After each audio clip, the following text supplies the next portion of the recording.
Guys, good morning. आजच्या मॉर्निंगची सकाळ झाली आहे चहा पिण्यापासून. आणि इथे आहे ना, जे मी दाखवते तिथे खूप मोठं पपईचं झाड होतं, बट म्हैशीने ते पाडलेलं आहे. कारण की पपई खूप छान आलं होतं, पण तिला खायचं होतं, असं ते पाडलेलं आहे. तर मी पिते चहा. आणि हे कप मी आणलेले आहेत संभाजीनगरमधून. मला खूप आवडले, औरंगपुरातून. म्हणजे आम्ही गेलो होतो तेव्हा आदूच्या शॉपिंगसाठी गेलो होतो, बट भेटलं वेगळंच काही. म्हणजे जो ड्रेस बघायला गेले तो भेटलेला नाही आहे. आणि मम्मी चाललेली कोल्हापूरला दिदीकडे. सो सगळी त्याला व्हिडिओ कॉल केला. ती अशी दाखवू महाराज बनून चाललेली, सूरजचं बोलणं चाललेलं की मकसद बोलणार नाही.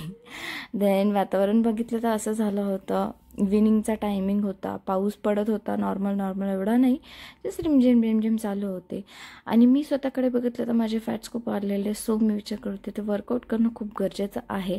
आणि सूरज बोला की मी तुझं वर्कआउट घेईल, पण तो त्याचं काम तेव्हा म्हणजे त्याला जेव्हा टाईम भेटेल तेव्हा तो माझा वर्कआउट घेणार. आणि इथे जे मी तुम्हाला लास्ट टाइम दाखवलेलं काम चालू होतं ते आत्तापर्यंत इथपर्यंत आलेलं आहे. आणि आपण माती काही आणलेली नाही आहे अजून.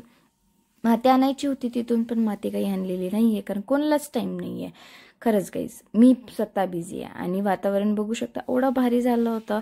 एकीकडे ऊन होतं पूर्णपणे आणि एकीकडे पूर्णपणे आभाळ आलं होतं. आभाळ म्हणजे ते नंतर पुढे ढग सरकत होते. खूप भारी वाटत होतं वातावरण. आणि नंतर सूरज आला. हे त्याचे असे कामं चालू होते. हे त्याने लास्ट टाइम काढलेलं, जे की तो आवरत होता. तो बोला आपण कशाला तरी यूज करून. म्हणलं ठीक आहे चालेल. देन फायनली त्यांनी माझं वर्कआउट घ्यायला स्टार्ट केलं. आणि इथे माझा फर्स्ट डे होता सूरजच्या वर्कआउटचा. नंतरचा फर्स्ट डे आणि लास्ट डे हा सोबतच झालेला आहे वर्कआउटचा, त्याच्यामुळे काही विषय नाही आहे. तर असं स्ट्रेचिंग घेत होता तो माझं स्टार्टिंगचा वर्कआउटचं. देन नंतर आला गोकू. आणि गोकू आल्यानंतर सूरजचं लक्ष माझ्याकडे राहील का? No guys. तो गोकूची अशीच आम्ही मस्ती घेत होतो, छू छू म्हणून, बघ कोण आहे. कारण गोकूला असं म्हटलं ना कोण आहे तो एवढा भुंकतो, विषयच का.